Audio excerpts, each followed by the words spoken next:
c'est le... excusez-moi, j'ai reçu une notification de Zoom. Donc voilà, ça c'est la problématique aujourd'hui, on va dire assez généralisée et que tout le monde cherche à résoudre sans avoir, on va dire, de réponse claire. Et le travail que j'offre en général durant mes séminaires, c'est vraiment une approche pratique et pragmatique sur ce sujet. Et j'ai un taux de réussite qui est assez exceptionnel parce que plus de 90% des participants ressortent avec de la réussite totale. Comment méditer, comment apaiser le mental, ils comprennent, ils arrivent à, on va dire, à entrevoir les modes opératoires du mental et ça change complètement leur vie parce que quand l'être humain a un mental apaisé dont il devient le maître et non l'esclave, on va dire que l'horizon devient complètement différent autour de lui. D'accord, super. Alors moi, je vais revenir vers le titre du webinaire, guérison intérieure, comment apaiser son mental. Et je vais vous demander qu'est-ce que la guérison intérieure, en fait, signifie pour vous? En fait, c'est un terme qu'on a utilisé ici aussi, on va dire, je crois que c'est mon équipe qui l'a vu avec vous. Oui, On peut le comprendre de différentes façons. Il y a beaucoup de blessures à l'intérieur de l'être humain de façon générale.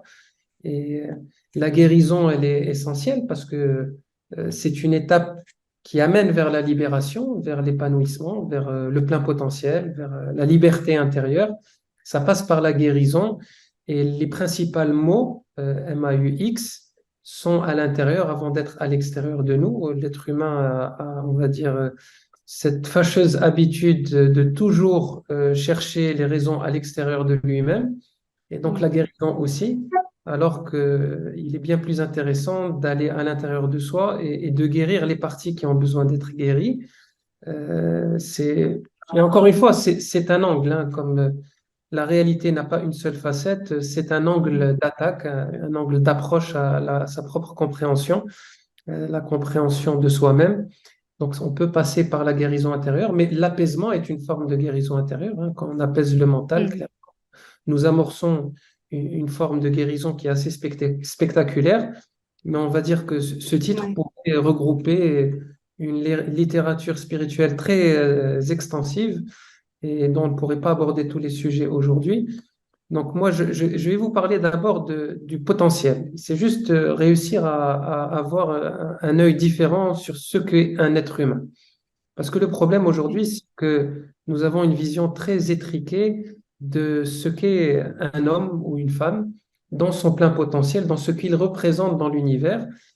Voilà, nous avons une compréhension, on va dire, très limitée.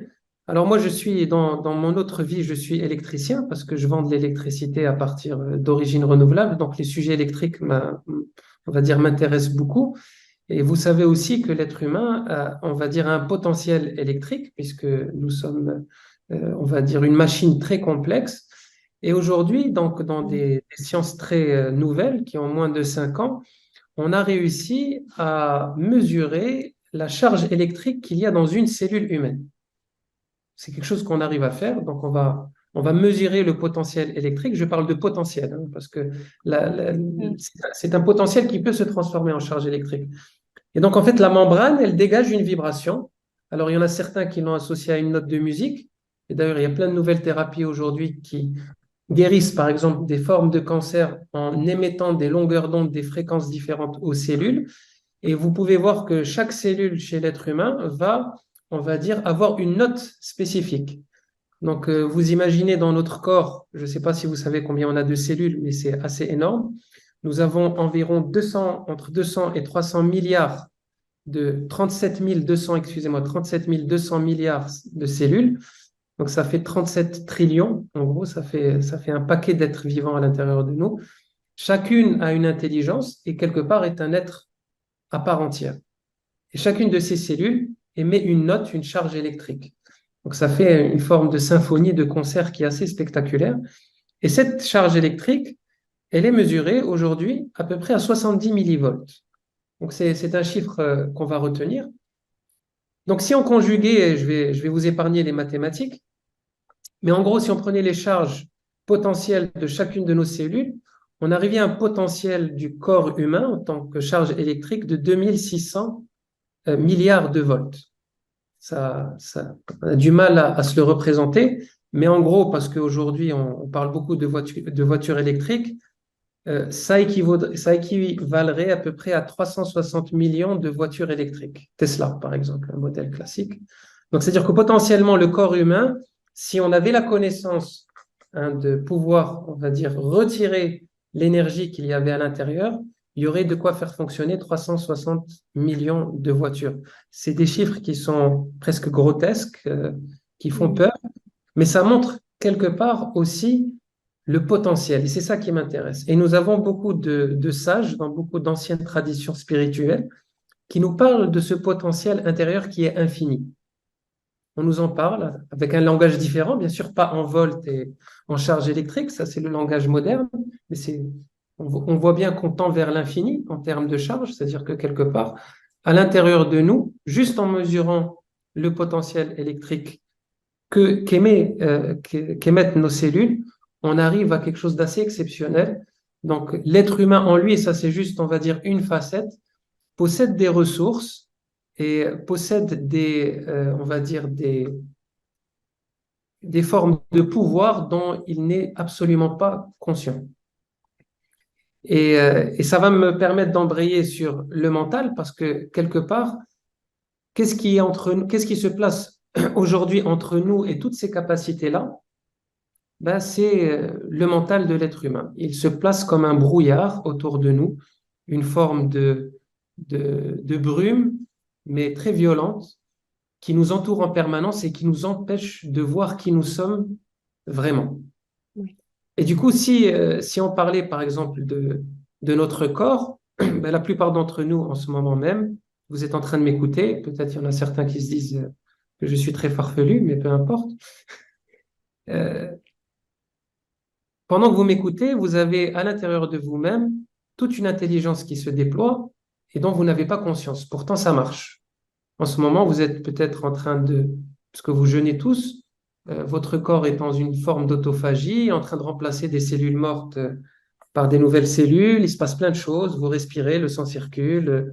Il y a tout un tas de systèmes qui sont dans une forme d'harmonie sans que vous ayez à vous en soucier. Donc, il y a une intelligence qui est là, mais vous n'en êtes pas conscient. Alors, une fois qu'on commence à, on va dire, apaiser le mental, stabiliser ses fluctuations et apprendre à s'en distancer, on commence à apercevoir toutes les autres parties de nous-mêmes que nous ne côtoyons plus depuis très très longtemps. Parce que nous sommes uniquement devant un mental ultra bruyant, ultra violent, qui est en face de nous comme une forme de télé géante qu'on a en face des yeux et dont nous ne décollons jamais la tête. Et ben, du coup, on ne voit que ça, on ne voit que le mental. À tel point que la plupart d'entre nous, nous nous identifions à 100% en permanence à ce mental. Si vous avez des mauvaises pensées, vous pensez que vous êtes une mauvaise personne. Si vous faites des cauchemars, vous pensez que ça vous perturbe quelquefois à un point qui est très important. Et en permanence, tout ce qui se passe dans votre zone, dans votre sphère mentale, est tellement omniprésente que ça devient l'identification ultime de votre personnalité. Et c'est là où il y a le premier grand problème. C'est qui, et là on rentre dans une question très, on va dire, importante et profondément spirituelle. C'est qui suis-je vraiment en fait? Qu'est-ce que j'appelle moi? Est-ce que moi, je m'appelle mes pensées? Donc, par exemple, toi, Aïcha, est-ce que tu es tes pensées? Ou tu es autre chose que tes pensées? Ou tu es d'autres corps, d'autres intelligences qui englobent tes pensées? Et c'est là où on va dire, le vrai problème se situe. C'est que ces pensées sont tellement omniprésentes, on parle d'aujourd'hui à peu près, ça se mesure, hein, et c'est là où ça devient intéressant. On mesure le flux mental à une pensée par seconde. Donc, je vous laisse calculer combien ça fait de pensées par jour. Vous multipliez 3600 par 24, ça commence à faire beaucoup de pensées par jour. Donc, une pensée par seconde, je vous assure que 19 pensées sur 20 sont des pensées, ce que j'appelle des pensées poubelles. Ce sont des pensées automatiques qui tournent dans le vide et qui ne font que polluer en fait votre sphère et vos possibilités et vos compétences. Parce que le fait d'être dans cette fonction-là, d'ultra-pensée, de mental, on va dire excité, je répète le mot, parce que c'est vraiment une excitation du mental. Et on va aborder aussi pourquoi est-ce qu'il est excité, parce qu'il y a des raisons biochimiques aussi. C'est pas juste comme ça, c'est le style de vie, Oui, c'est la nature de la vie aujourd'hui qui fait que, parce que si vous prenez quelqu'un qui vit, qui est berger à la montagne depuis 20 ans et qui n'a pas de téléphone et qui voit que l'horizon et la nature toute la journée, et il n'est pas à une pensée par seconde. Si on mettait des appareils pour mesurer, on va dire, le champ électrique autour de lui, dans son cerveau, on ne trouverait pas une pensée par seconde, mais on trouverait peut-être 5 fois moins ou 10 fois moins. Donc, pour reprendre, donc on va d'abord se pencher sur l'identification au mental. Et on va dire que la seule chose aujourd'hui qui se tient entre nous et notre bien-être, et ce fait très simple, c'est que nous avons permis à notre mental de prendre leurs instructions à l'extérieur plutôt qu'à l'intérieur. C'est-à-dire c'est l'extérieur qui dicte en permanence. Donc, on peut voir tous ceux qui font du marketing, ben, ils connaissent très bien ces jeux-là parce qu'ils font appel comment stimuler les désirs, le mental hein, pour arriver, on va dire, à leurs objectifs. Mais les instructions sont prises à l'extérieur par des stimuli extérieurs, dont le stress, on va en parler, et d'autres facteurs. Mais en prenant leurs instructions à l'extérieur, c'est qu'en permanence, l'extérieur va nous dicter comment on va fonctionner émotionnellement à l'intérieur de nous. Et là, on va faire le lien avec la biochimie du corps, parce que tout ça, c'est lié à des récepteurs biochimiques. Et on a deux, on va dire, deux molécules qui vont nous intéresser beaucoup. Hein. C'est le cortisol, en premier lieu, qui est une hormone qui est, on va dire, générée par le stress et qui a une fonction qui est liée à l'excitation du mental. On a donc le cortisol qui est, on va dire, en premier lieu. Et le deuxième, peut-être qu'il est un peu plus connu, c'est l'adrénaline, qui est aussi, on va dire, biochimiquement un indicateur qui va donner la possibilité au mental d'être beaucoup plus omniprésent, beaucoup plus fort dans son activité. Et donc, on voit le lien. Donc, je pense que vous l'avez déjà tous expérimenté, c'est pas très compliqué. Si vous allez en retraite pendant 5 6 jours à la montagne et qu'il y a moins de stimuli, on se rend compte que très rapidement, ça prend un peu de temps, mais les niveaux diminuent. C'est qu'il y a un lien, hein. Il y a une stimulation qui est assez claire. Une fois qu'on a compris ça, ben, il faut commencer à se poser les bonnes questions et faire le travail nécessaire. Ça va être la première clé que je vais vous donner aujourd'hui, de désidentification. C'est la première étape. C'est de se dire à soi-même, donc à moi-même, je ne suis pas mes pensées. Ça, c'est la première étape. Et c'est pas facile. La plupart des gens n'osent pas le faire. C'est si je ne suis pas mes pensées, qui suis-je donc? Et là, on rentre dans des aspects plus métaphysiques et d'où, on va dire, le terme spirituel, parce qu'on touche à des choses beaucoup plus spirituelles une fois qu'on se pose cette question-là. Et c'est là où commence, on va dire, la vraie quête de soi. C'est au-delà de ce mental, qui suis-je? Et là, il y a beaucoup de portes qui s'ouvrent. Je suis un corps physique d'abord, parce que euh, malheureusement, le corps physique n'a plus vraiment sa place dans la vie moderne. Il est relayé au second lieu alors qu'il a un rythme très différent, un rythme beaucoup plus lent. Il ne réagit pas comme les pensées, il réagit quelquefois beaucoup plus lentement. C'est pour ça qu'on a des après-coups physiques très souvent, parce qu'il n'a pas les mêmes rythmes. Mais le corps, aujourd'hui, la plupart d'entre nous, nous ne vivons pas dans notre corps. Nous sommes à l'extérieur du corps. Si nous nous identifions en permanence à nos pensées, quand est-ce que nous sommes vraiment dans notre corps? Quand est-ce que la conscience est amenée vers la respiration, vers le pouls cardiaque, vers les organes, vers le cœur? Il y a très peu de moments dans la journée où on pratique ce genre de choses-là. Donc ça, c'est assez simple. Je suis un corps physique, ça je le vois, bon, je me touche, effectivement, j'ai un corps, je mange, je vais aux toilettes, bon, c'est assez clair. Mais je suis beaucoup d'autres choses, je ne suis pas qu'un corps. Je suis plusieurs corps énergétiques, parce qu'aujourd'hui, on sait les mesurer aussi. On a différentes couches qui nous constituent, et je ne vais pas rentrer dans toute cette science aujourd'hui parce que ça serait le sujet d'une autre conférence. Et plus on va avancer dans ces couches-là, et on arrive à, on va dire, des dimensions qui sont plus spirituelles. Et c'est là où ça devient intéressant.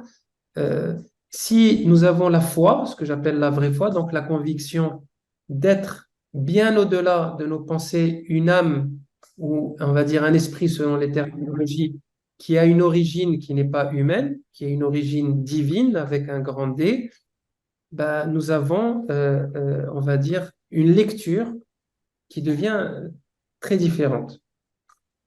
Et c'est cette quête, quelque part, pour moi, hein, qui est la quête essentielle dans la spiritualité, c'est cette quête au-delà de mes pensées, au-delà de ce que je pense être, ce que je projette, parce que tout est le fruit de projection mentale. Ce sont des fabrications que, on va pas parler de tous les facteurs, mais que la vie a mis en place à travers toutes les influences que nous avons eues depuis notre naissance et même avant, qui font aujourd'hui toutes les constructions mentales dans lesquelles nous baignons. Mais notre moi primordial, notre moi essentiel, notre moi véridique, lui, il est en dehors de ces constructions-là. Parce qu'il était bien présent dans le corps avant la naissance et même à la naissance, avant que toutes ces constructions aient lieu. Il y avait bien un esprit qui a permis au corps de s'activer et de rentrer dans l'expérience du monde tel que nous le connaissons aujourd'hui. Et du coup, on rentre dans ce que j'appelle toutes les déconstructions mentales qui sont très difficiles. Et on rentre dans, dans un travail là qui est aussi plus spirituel, c'est la déconstruction de nos différents égos, parce que ce sont clairement des identités factices que nous avons, que nous portons avec nous et que nous pensons être. Et c'est là où le travail devient plus difficile, parce qu'il demande beaucoup de courage et d'abnégation, parce que ça ne plaît pas à tout le monde de ne plus être ce qu'il pensait être. Ça devient compliqué parce que nous sommes très confortables dans nos croyances et dans tout ce qui nous a été enseigné. Et peu d'entre nous aimons rentrer dans, on va dire, dans ce travail de déconstruction pour arriver à ce qui est au-delà de ce que nous pensons être. Mais clairement, notre petite personne, moi, Moundir, toi, Aïcha, notre auditoire avec tous leurs noms et prénoms, nous sommes le fruit de nos constructions mentales à travers nos cultures, nos religions, nos pays, nos parents, nos traditions, nos géographies, nos climats, etc.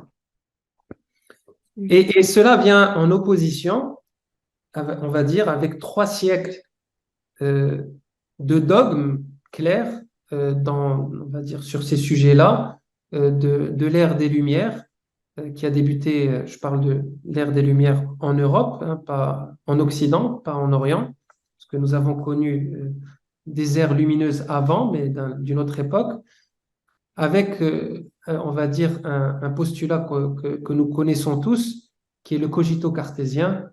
Je pense donc je suis.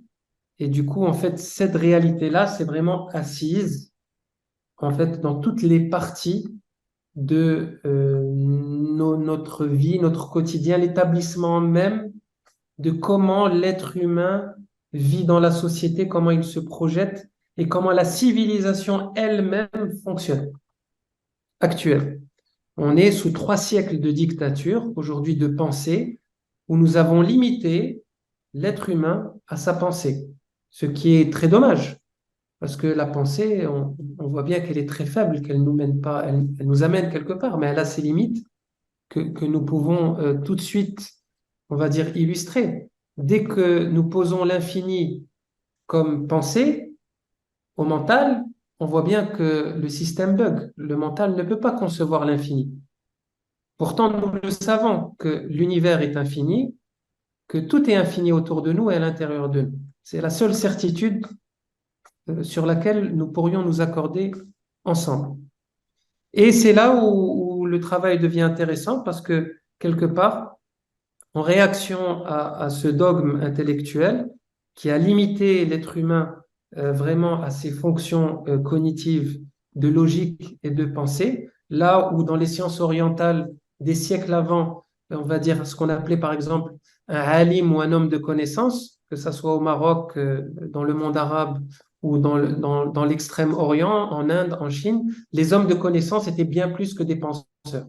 Ils étaient poètes, c'était des guides spirituels, ils avaient des connaissances et une perception d'eux-mêmes qui était beaucoup plus large que simplement la sphère intellectuelle. Et aujourd'hui, nous sommes amenés aussi à redéfinir ce champ-là et à revenir à cette version, on va dire, cette perception de l'être humain dans sa globalité et pas limitée seulement par ses pensées. Donc, je vais en deuxième partie, et ça, on a posé un peu le cadre. On va essayer de rentrer dans, je vais partager avec vous, on va dire, un slide. Je ne sais pas si je peux, dans dans la room. Je vais essayer de partager avec vous une fiche. Hop. Je suis autorisé à partager, Aïcha, ou je Oui, vois oui, pas? vous avez l'autorisation. C'est bon, c'est arrêté de notre part, donc vous pouvez partager D'accord, je suis en train de votre chercher. écran. Alors, afficher les sous-titres. Non, je n'ai pas l'option. Elle n'est Euh, pas chez moi. Partager l'écran, je crois que vous l'avez. Non, non, elle est. Ah si, c'est bon, partager l'écran. Ok, très bien, parfait. Donc c'est bon. Est-ce que vous voyez mon écran? Oui, oui. Très bien, super. Donc là, on va rentrer dans ce qu'on appelle les longueurs d'onde cérébrales. Donc là, on va dire ces fréquences que je vous présente là, elles ont à peu près 15 ans. Donc c'est assez récent. Donc on sait aujourd'hui mettre des capteurs dans le cerveau et mesurer ce qu'on appelle les longueurs d'onde. Donc ce sont des fréquences. Donc juste pour ceux qui n'ont aucune connaissance sur ce sujet, ces fréquences se mesurent en hertz. Et quand vous voyez donc une fréquence plus élevée, là, la bêta, on est entre 13 et 30 Hertz, ça veut dire que les longueurs d'onde sont plus rapprochées. Ce sont des battements qu'on peut compter par seconde ou par minute. Donc là où nous avons, on va dire, 30 battements par minute, une fréquence moins élevée, c'est 13. Donc c'est-à-dire qu'il y aura 13 séquences sinusoïdales sur une minute, donc une fréquence plus faible. Donc on mesure aujourd'hui on va dire, ce qui se passe dans le cerveau en termes d'activité avec ces longueurs d'onde-là. Et vous voyez ici les principales longueurs d'onde que nous avons pu mesurer dans le cerveau ces 15 dernières années. Donc, je vais vous expliquer à quoi elles correspondent. Ça va vous donner une idée aussi de là où vous vous situez, comment ça marche. Donc, dans l'état de veille donc, dans lequel nous sommes aujourd'hui, la plupart de la journée, on est en mode bêta. C'est entre 13 et 30 Hertz. C'est le mode où nous sommes actifs. Voilà, on est en train de marcher, parler, travailler, on fait les courses, quelle que soit l'activité. Donc, on est dans une forme de conscience réveillée. Cette forme-là, elle se situe entre 13 et 30 Hertz. On est dans bêta. Et puis, dès qu'on descend en dessous de 13, on arrive à alpha.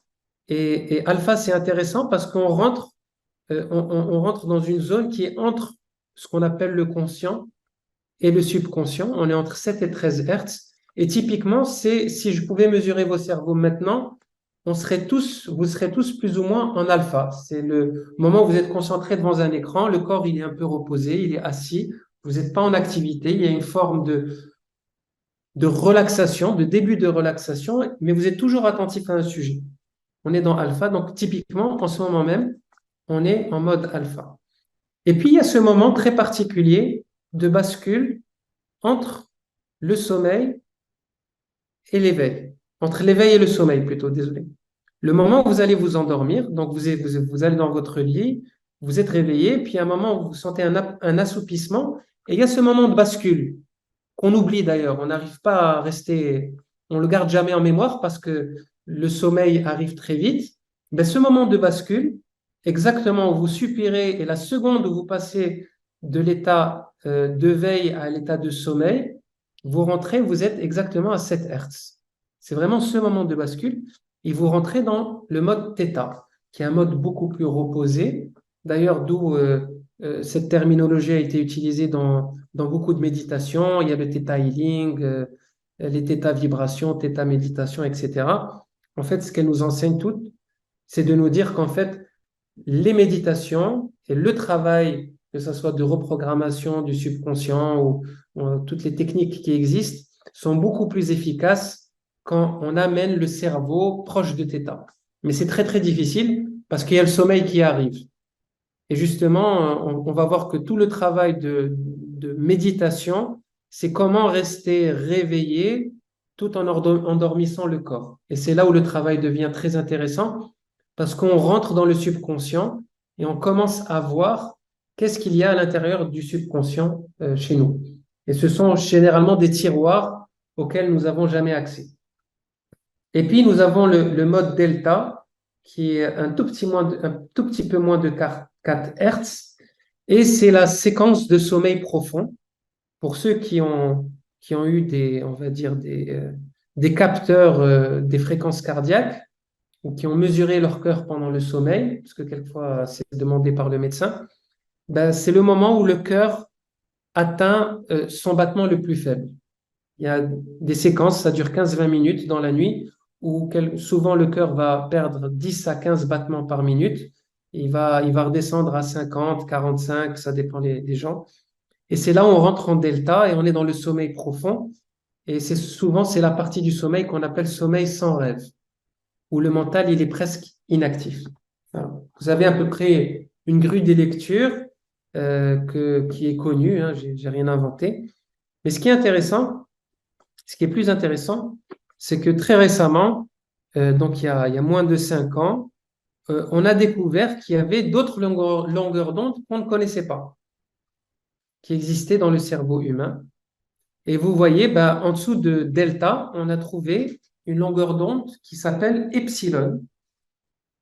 Donc vous voyez à gauche, elle est en rouge. Elle est de moins 0,5 Hertz. Et en fait, elle correspond à la mesure sur un moine tibétain qui a réussi à arrêter les battements de son cœur. Pendant une certaine, donc, on va dire que c'est un super pouvoir. Je recommande à personne d'essayer de le faire. Ça peut être très dangereux.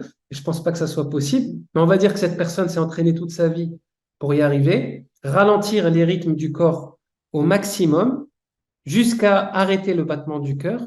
Et on a mesuré que le cerveau a pu rentrer dans cette longueur d'onde qui est presque inexistante. On est à moins de 0,5 Hertz.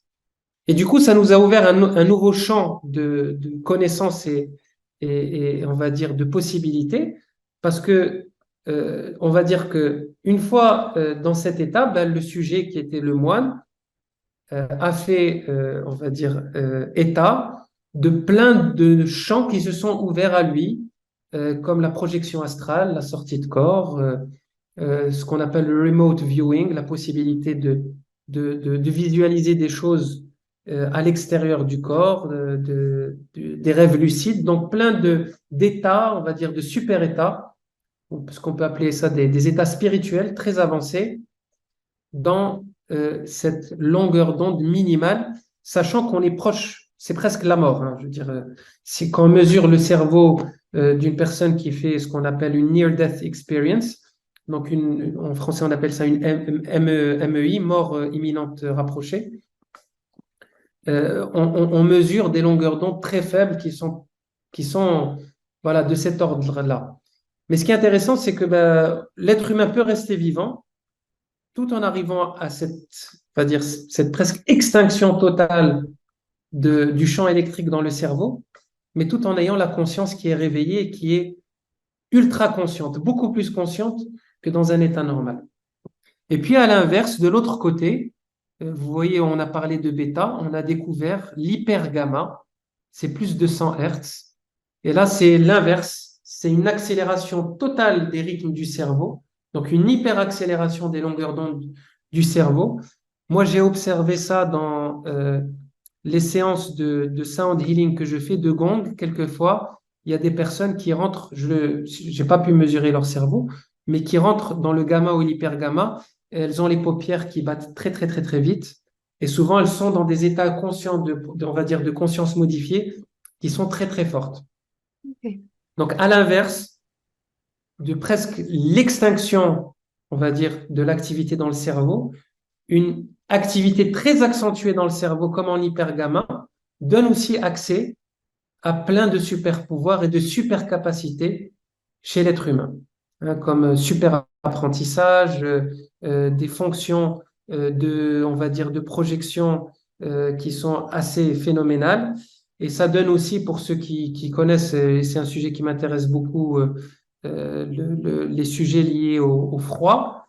Euh, il y a un monsieur qui est très connu aujourd'hui qui s'appelle Wim Hof, qu'on voit passer dans les réseaux sociaux, etc., hein, qui conseille d'aller dans la glace. Il a appris avec les moines dans l'Himalaya, et là-bas, dans les Himalayas, depuis des millénaires, il y a des gens qui pratiquent à moins 30 degrés en pleine montagne de réchauffer des couvertures qui sont complètement gelées sur leurs épaules et qu'ils dégèlent à moins 30 degrés. Et c'est des gens, typiquement, on est dans l'hypergamma, c'est-à-dire on rentre dans des super capacités du corps physique en tapant en fait dans ces gammes-là. Donc ça nous montre un peu, si vous voulez, le potentiel. C'est pour ça que j'aime bien parler de potentiel. Ça ne veut pas dire qu'on va y arriver, mais ça veut dire que c'est possible, ça existe. Et juste le fait de savoir que ça existe, ça nous donne une autre dimension et une autre perception sur les capacités que notre cerveau et que nous avons à travers notre cerveau. Et c'est ça qui est très important. Et puis, maintenant, pour aller plus dans le vif du sujet, à notre petit niveau à nous, hein, pour apprendre, on va dire, à mieux observer le mental, la clé aujourd'hui, c'est de pouvoir, et on le voit sur ce tableau, hein, on voit θ et delta, hein, en jaune et en orange, c'est comment je fais pour rester éveillé au moment où mon corps s'endort. Et c'est là où il y a le vrai travail d'introspection qui peut se faire. Parce que le mental va se fixer sur le corps, on va le piéger quelque part, hein, dans le corps, dans l'endormissement, mais il y a quelque chose qui reste réveillé. Et ce quelque chose qui reste réveillé, c'est pas le mental. C'est la conscience qui observe le mental. Et c'est cette conscience-là qui nous intéresse. Parce que cette conscience qui observe le mental et ses jeux, elle n'est pas le mental.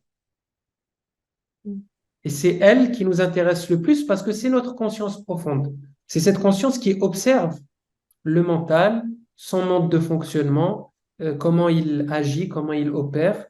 C'est comme se dissocier. Il y a un observateur qui voit un écran en face de lui. On peut imaginer un écran de cinéma.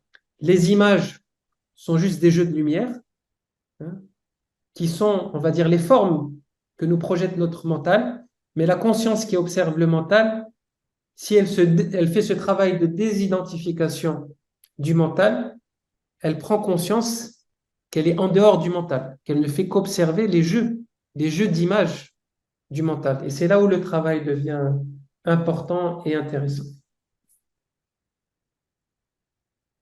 Je ne sais plus à... Super. Vous voulez arrêter le partage? C'est OK. Je pense que oui, on a partagé pas mal de choses. On peut passer peut-être à la suite.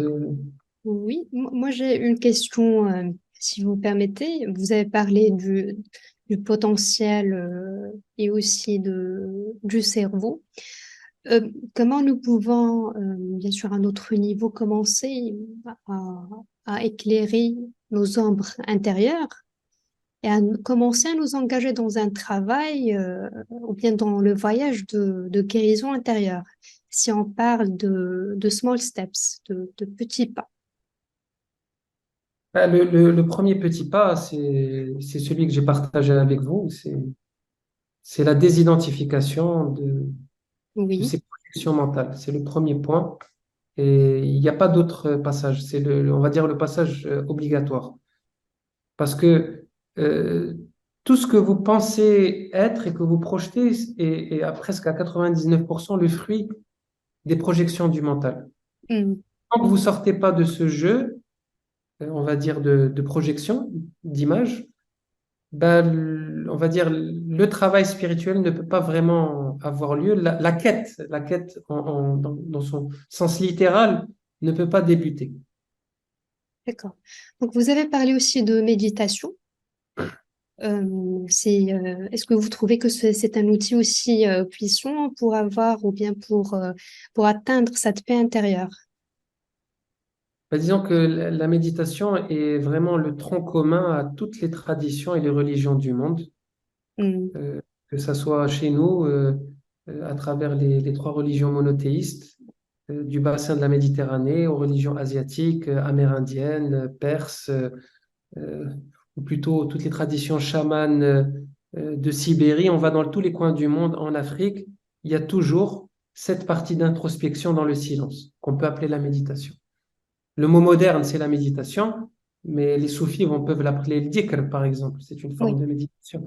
Donc, peu importe le mot qu'on met dessus, c'est un mot, c'est un moment, on arrête toutes les activités et on plonge à l'intérieur. Voilà, hmm, on stoppe l'activité pour avoir une vision différente. Parce que quand on bouge, et quand on bouge, c'est pas que le corps, c'est la tête. Quand ça bouge, on n'a pas le même champ de perception. d'accord. Donc, à côté de la méditation et au quotidien, est-ce que vous avez des stratégies à partager ou bien des moyens à recommander pour justement arriver à cette guérison intérieure? Disons, la méditation, comme je vous ai dit, pour moi, c'est la base. Il faut prendre de façon quotidienne des moments, au moins un moment ou des moments Mhm. d'arrêt où on peut se Oui, recueillir, donc à travers les pratiques qui nous correspondent. Mais je recommande vivement la méditation silencieuse parce que tant on fait quelque chose, on récite, on veut faire quelque chose, on veut projeter quelque chose, on est dans une forme d'activité. Même quand vous dites, je vais faire une méditation sur l'attraction, on fait quelque chose, on est dans le mouvement. Je vais projeter que je veux, on est toujours dans un mouvement, on n'est pas dans l'arrêt. Donc moi, ce oui. que je recommande vraiment, c'est l'arrêt. C'est vraiment s'arrêter et observer. Observer ce Mm. qui se passe, comment ça se passe, qu'est-ce qui se passe à l'intérieur de nous, qu'est-ce que notre subconscient est en train de raconter, c'est quoi les pensées qui sont générées, comment est-ce qu'elles opèrent, comment est-ce qu'elles bougent. Tout ça, ça fait partie de ce que j'appelle la connaissance de soi. C'est savoir comment je fonctionne. Si vous êtes chef d'entreprise, vous aimez bien savoir comment votre département administratif il fonctionne avec le département financier et comment le département juridique il va agir avec le département technique. Et l'export et l'import, ce sont des fonctions. Donc, un bon chef d'entreprise, il veut savoir comment ça se passe. Un bon politicien, il a envie de savoir comment aussi ça marche dans son gouvernement, comment toutes les... Voilà, c'est dans la nature tout ça. Et nous, en tant qu'être humain, en tant que responsable de soi-même, c'est important de se poser la question comment je fonctionne? Qu'est-ce qui se passe à l'intérieur de moi? C'est une question essentielle. Et il n'y a Mm. qu'à travers, on va dire, l'arrêt réel qu'on on peut percevoir tous ces modes-là. Oui, je vois.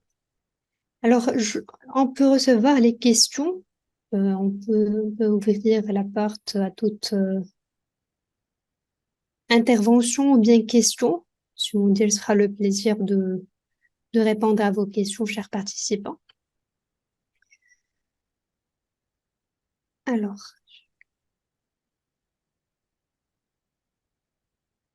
vous pouvez écrire votre question sur le chat ou bien vous pouvez lever la main pour vous donner la parole.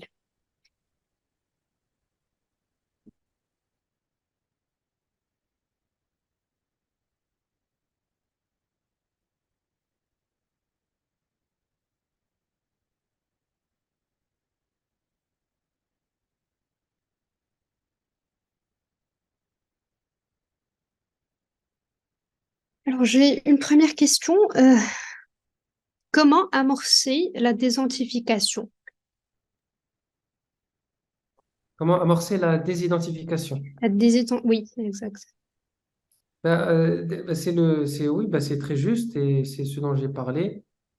C'est de prendre de la distance, c'est créer de l'espace, la première étape.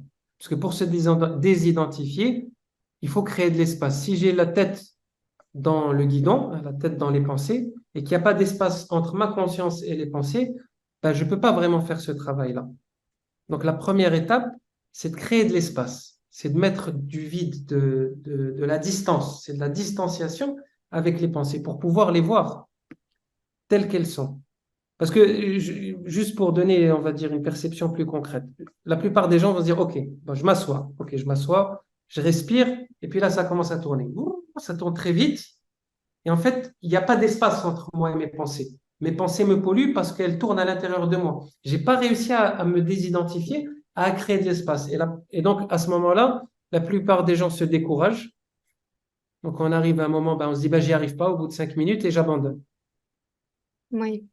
Mais si j'ai la conviction profonde que je ne suis pas mes pensées, que mes pensées ne sont que le fruit, en fait, de certains schémas, de certains mécanismes, ben, je peux, avec un peu de patience, parce que bien sûr, ça demande de la patience, ça ne se fait pas comme ça, ben, je peux créer de la distance et commencer à voir et créer cet espace afin d'observer ce qui se passe. Ok. Alors, nous avons une deuxième question. Comment savoir que la conscience a pris le dessus sur le mental? Alors, en fait, il n'y a pas de prendre dessus, il n'y a personne qui prend le dessus. On va dire qu'il y a des fonctions naturelles. Le mental, sa fonction naturelle, c'est d'être au service de la conscience, naturellement. Mm. Mais aujourd'hui, comme vous l'avez vu dans notre société, il n'y a plus rien de naturel, hein, que ce soit dans l'alimentation ou dans la façon de nous vivons. Nous sommes dans l'antinaturel, je dirais. Et donc, nos corps reflètent très bien ce qui est en train de se passer dans la société. Et du coup, ben, le mental est devenu le maître du reste. Parce que tout simplement, il fait le singe. Il nous omnibule. Ça ne veut pas dire que la conscience, elle n'est pas là. Ça ne veut pas dire que les émotions spirituelles ne sont pas là. Ça ne veut pas dire que le corps éthérique, il n'est pas là. Ça ne veut pas dire que le corps astral, il n'est pas là. Non, toutes ces autres parties de nous, elles existent, mais elles sont tout simplement occultées. Ce sont des voiles. Le mental, il joue. Il tourne autour de nous à toute vitesse. Il ne nous laisse pas voir. Donc, c'est une sorte de contrôle déguisé, en fait, parce que ce n'est pas vraiment un contrôle. Donc, la clé, c'est de passer euh, d'un mental qui est un piètre maître et qui peut devenir un très bon disciple, un très bon servant. Et c'est là où on voit, par exemple, dans les traditions, j'aime bien les traditions zen au Japon, parce qu'ils sont, on va dire, dans une forme extrême d'asservissement du mental. Mais c'est comme ce sabre tranchant, hein, le samouraï va s'entraîner pendant des dizaines d'années juste à faire le même geste, jusqu'à pouvoir trancher voilà, des choses qui nous paraissent complètement hallucinantes. Mais c'est par la focalisation du mental sur un point, une fonction, une activité. Et si on regarde aussi dans le monde de l'entreprise, ben souvent les grands décisionnaires, les grands hommes qui ont apporté beaucoup de changements à l'humanité, c'était des hommes qui avaient un mental tranchant, qui savaient trancher dans le vif, prendre des décisions au bon moment, être dans cette clarté mentale de pouvoir dissocier, gérer, prendre les bonnes décisions. Ça fait partie aussi des possibilités. Ok. Nous avons quelques questions sur la méditation. Alors, est-ce que vous pouvez expliquer la manière pour détendre le corps afin de parvenir à une pleine immersion lors de la méditation, pour une méditation significative et profonde? Oui, oui, tout à fait. En fait, le corps, en fait, on va dire le niveau de stress dans le corps et le niveau de tension est lié au niveau de tension dans la tête. Donc, en gros, si la tête, c'est comme ça, le corps en bas, lui, il est comme ça aussi. Mm. Donc, si votre corps, il est comme ça, votre tête, elle est comme ça. C'est lié. Donc, effectivement, si le corps se détend, se relâche, automatiquement, la sphère mentale, elle suit. Ça se relâche aussi. Donc, le mieux, c'est de faire ce que j'appelle les scans corporels. C'est d'amener l'attention, le mental, de focaliser le mental sur les différentes parties du corps. Il y a plein de méthodes pour cela, mais le mieux, c'est d'aller de haut en bas. Donc, de commencer le cuir chevelu, le front, les sourcils, le nez, on descend, les oreilles, et on amène le mental à se poser. Alors, au début, ça peut paraître difficile, mais je vous assure qu'à un moment, ben, vous pouvez poser toute votre conscience dans votre pouce. Et la perception de votre corps peut se limiter juste à votre pouce droit, par exemple. Là, vous êtes dans presque une concentration parfaite. Vous pouvez amener toute votre attention à un niveau du corps. Et en faisant bouger, en fait, la conscience dans les différentes parties du corps, automatiquement, le corps y relâche très rapidement. Au bout de quelques minutes, ça lâche. Ok, intéressant. Nous avons aussi des questions sur le sound healing dont vous avez parlé. Si vous pouvez juste dire un petit mot dessus, en quoi ça consiste, par exemple. Bah, disons que moi, je suis sonothérapeute depuis très longtemps et je suis surtout musicien. Donc, Ok. je travaille avec le son depuis que je suis très jeune. Euh, et j'ai vraiment pratiqué de tout, instruments à cordes, chant, musique électronique, percussion. J'ai toujours acheté plein d'instruments un peu de partout. Et du coup, j'ai naturellement été très familier avec le pouvoir du son. Et quand je me suis intéressé à la sonothérapie, en fait, j'ai commencé à exercer et à faire des séances voilà, de musique, on va dire, pour ce que j'appelle des gens presque morts, parce que les gens dorment, il n'y a plus personne. Mhm. Je suis tout seul dans le noir généralement et tout le monde est en mode θ, voire delta, il n'y a plus personne. Et du coup, ben, j'ai appris à force d'en faire, ben, j'ai commencé à, on va dire, à avoir beaucoup de retours et d'expérience là-dedans. Et en fait, les sons que j'utilise, surtout maintenant avec les gongs, qui sont un instrument d'une force juste inouïe, en fait, ce sont des accélérateurs, des catalyseurs. C'est-à-dire ce que vous allez pouvoir réaliser en méditant dans une retraite pendant 2, 3, 4 jours, ben, en 15 minutes, les gongs peuvent vous amener dans le même état. C'est là où ça devient très intéressant. Le cerveau déconnecte complètement. Et là, c'est génial parce que ça met tout le monde d'accord, même les gens qui n'ont jamais médité. Là, c'est 100%. Tout le monde est knock-out, hein. Il n'y a plus personne. Le cerveau, il lâche, mais en quelques minutes. Chose qui peut prendre des jours et des jours, même en retraite intensive de méditation. Ok, super. Donc, je crois que j'ai pu résumer un peu les questions posées. Euh, on va s'arrêter là pour rester fidèle au temps accordé à ce premier webinaire. Je vous remercie infiniment pour votre participant. Monsieur Moundir, un grand merci à vous pour le temps accordé et pour les informations assez riches partagées. Le chemin vers la guérison intérieure est sûrement un voyage continu. Merci pour... Merci à vous, Aïcha. Puis j'aimerais inviter notre auditoire, donc partager un peu mon agenda, si vous me permettez, Mhm. pour 2 minutes. Bien sûr. Donc, j'ai mon premier livre qui sort dans quelques semaines en Europe, Super. qui s'appelle Le Chemin, ouverture de votre champ de conscience. Donc, il est édité par Guy Daniel et il sera disponible au Maroc. Ça va dépendre de l'importation, mais sûrement début mai. Donc, Mhm. il sera disponible à travers mes réseaux sociaux. Je ferai quelques signatures de livres aussi à Casa, à Rabat, peut-être à Tanger si vous m'invitez. C'est Donc, sûr. euh, Marhaba. donc voilà, je partage avec vous ça. Aussi, parce que je fais plus de dates aujourd'hui à l'étranger qu'au Maroc, donc en Europe, Amérique du Nord, Moyen-Orient. Je fais une retraite internationale à Marrakech le 7, 8 et 9 juin. Elle s'appelle Reconnect. C'est la première série des 3 retraites complémentaires que je propose. Et justement, le sujet intégral de cette retraite, on va dire le grand sujet, c'est comment apprendre à méditer, apaiser le mental, comment ça fonctionne, Très bien. apprendre l'autorelaxation. Donc, voilà, j'ai des résultats assez exceptionnels. C'est vraiment un moment où, on va dire, unique parce qu'on se déconnecte, on rentre dans une communauté qui a envie de travailler sur soi. Ce qui est génial aussi, c'est qu'il y a des gens un peu de partout dans le monde qui viennent. La dernière fois, on avait 17 nationalités différentes à Marrakech. Donc, c'est un très beau moment de partage intercommunautaire avec des gens un peu de partout. C'est aussi la possibilité d'intégrer des groupes qui restent solides après les retraites. Ça crée des amitiés, on va dire, et du soutien dans la continuité du travail. Et puis là, je partage un peu tout ce que j'offre comme enseignement et comme pratique à travers, il y a pas mal de séances de sound healing, de gong, de conférences, de travail en groupe. Et voilà, donc je serais très heureux de vous voir là-bas si vous avez Et pourquoi l'opportunité de pas? venir. C'est Inch'Allah. donc à tous nos amis tangérois, le 7, 8 et 9 juin à Marrakech. Et donc toutes les infos sont disponibles sur mes différentes plateformes, sites internet et réseaux sociaux. Et aussi, je donne un webinaire le 7 avril à 13h30. Donc, c'est un dimanche sur l'alimentation. Et donc, le titre du séminaire, c'est Je pense donc je suis. Et là, je partage des clés sur l'alimentation, comment l'alimentation aujourd'hui nous constitue.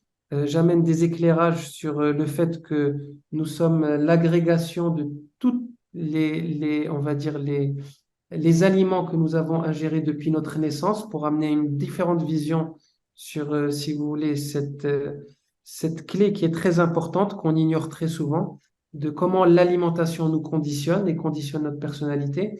Donc ça dure 2h30 et c'est le 7 avril à 13h30. Mhm. C'est bien noté. Merci beaucoup. Oui, Félicitations pour le livre. merci beaucoup. C'est très impressionnant. Merci encore une autre fois pour le temps que vous avez pris pour nous rejoindre au webinaire aujourd'hui. Alors, merci, chers participants. Nous espérons vous retrouver demain, Inch'Allah, pour le deuxième webinaire.